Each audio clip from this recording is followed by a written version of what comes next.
Laudă, suflete al meu, pe Domnul. Lăuda voi pe Domnul în viața mea. Cânta voi Dumnezeului meu cât voi trăi.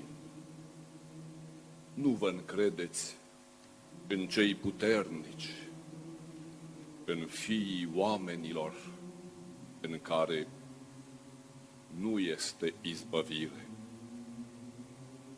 Ieși va Duhul lor și se vor întoarce în pământ. În ziua aceea vor pieri toate gândurile lor. Fericit cel care are ajutor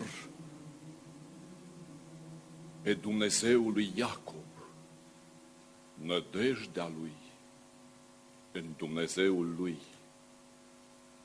cel ce-a făcut cerul și pământul, marea și toate cele din ele, cel ce păzește adevărul în veac, cel ce face judecată celor năpăstuiți, cel ce dă hrană celor flămânzi.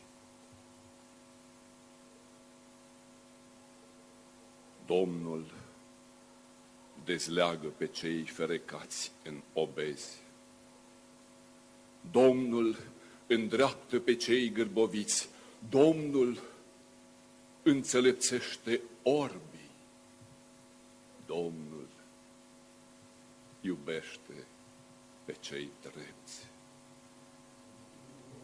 Domnul păzește pe cei străini, pe orfani și pe văduvă va sprijini și calea păcătoșilor o va pierde.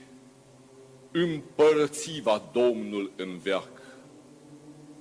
Dumnezeul tău, Sioane, în neam și în neam.